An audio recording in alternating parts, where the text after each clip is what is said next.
let's go to Atlanta. Not Athens, Atlanta, right? ATL, Airport, Coke, Delta. Okay, so pretty sure it's a Delta hub.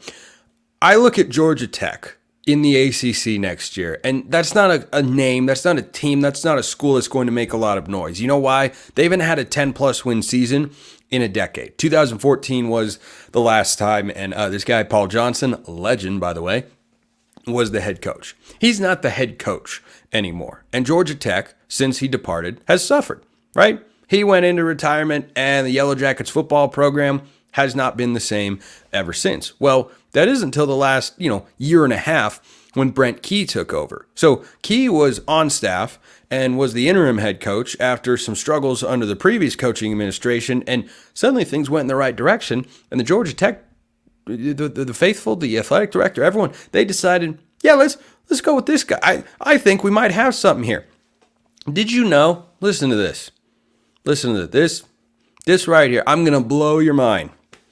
Brent Key, I don't think you think of him as one of the highest paid coaches in college football because, spoiler alert, he is not in the top 10 or 20 there. But did you know that he's got a better ACC record than Mario Cristobal at Miami?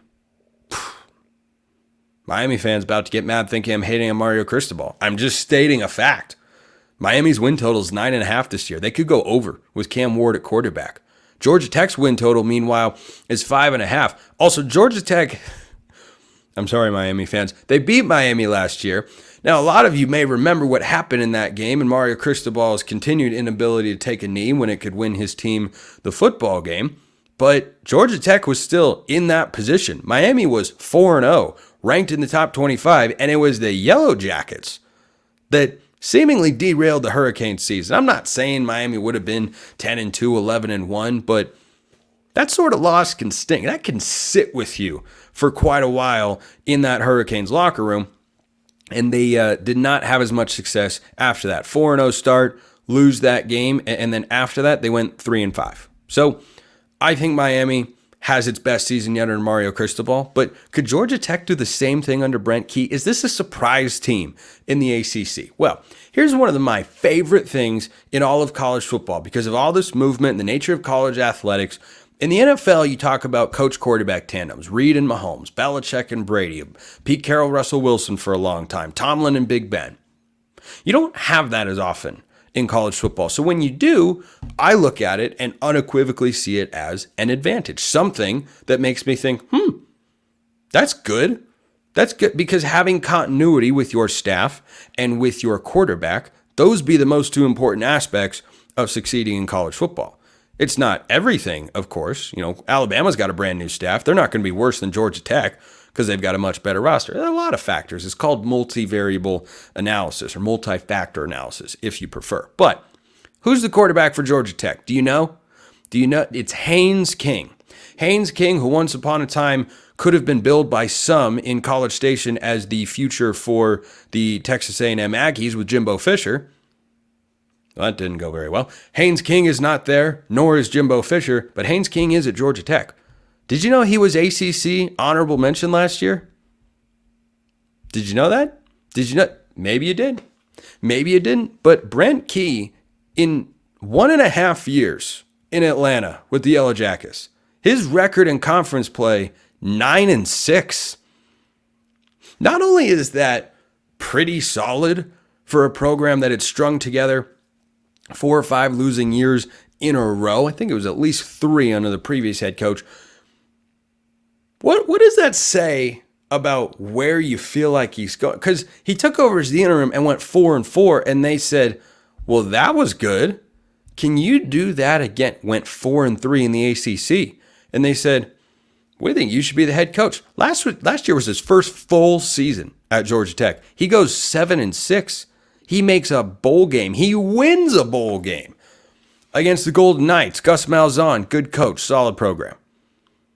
That's got to make you feel pretty good if you're a fan of the Yellow Jackets. So he goes into his second full season. The win total is 5.5. He's got Haynes King back at quarterback off of a pretty successful season.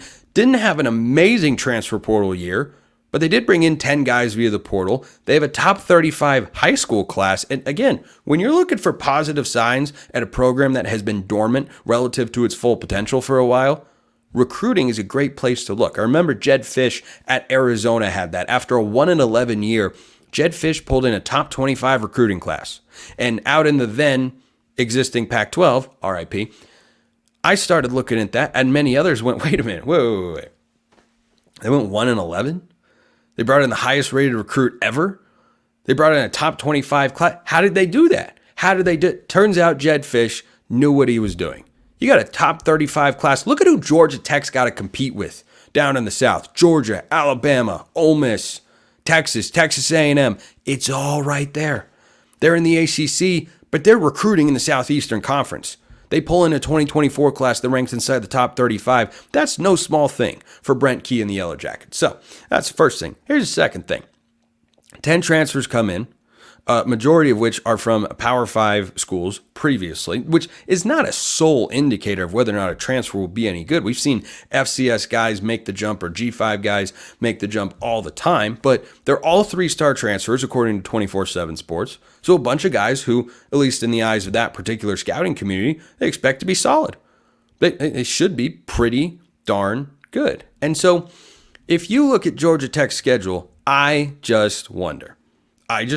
Returning coach, returning quarterback with some talent, who certainly has got room to grow. Is a redshirt junior, by the way. So he's seen a little bit of college football. And here's their schedule.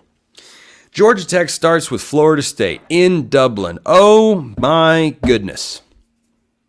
The first game of the college football calendar in 2024 that everyone's going to pay attention to is Georgia Tech. It's got Georgia Tech in it. And it's going to be played in Dublin, Ireland, like Nebraska, Northwestern, I think it was a couple of years ago. I forget who played last season, but I've got my eye on Georgia Tech. I'm not overlooking it. Now, the line is Florida State minus 11.5. So our friends at FanDuel in the betting community think that Georgia Tech is going to be outmatched in that game. I've seen bigger underdogs win. I'm just saying. I am just saying. So then Georgia Tech takes on Georgia State at home. Should be able to win that game. Then they go at Syracuse. Boy, I tell you. Haynes King, Kyle McCord. That's an ACC quarterback matchup. One from the SEC, one from the Big Ten. That's an ACC quarterback matchup now. New head coach with the Orange as well. So curious to see what happens there. Then a team that I couldn't even tell you what VMI stands for. They're the Keydets. Okay. At Louisville, host Duke, at North Carolina. I'm going to make a prediction right here, right now. Between hosting Duke and going at North Carolina, who looks like a classic pullback team without Drake May at quarterback, that's going to be at least one win. There's going to be at least one win for Georgia Tech between that storied rivalry, Duke and North Carolina, in consecutive weeks. Then they come home. They come and they play at home against Notre Dame. How many wins are they going to have at that time? How nervous will Notre Dame be? I don't know. At Virginia Tech, then they go back home, host Miami before ending the year hosting NC State, and then they'll lose on November 30th at Georgia in Athens. But when I look at that schedule, Miami games at home. Miami beat them on the road last year. Don't tell me it couldn't happen, because I watched it happen last year. Brent Key and Haynes King company got it done. Got it done. But when you think about Notre Dame, Miami, Florida State, do you think they're all completely safe against Virginia Tech? They could be. They could be. I'm just thinking. Second-year head coach with positive momentum, returning quarterback, and a season that they felt very good about last year. Just saying, stars could align. Watch out for the Yellow Jackets in the ACC. Appreciate everyone listening. I'll see you next time. And until then, hope you have a wonderful rest of your day.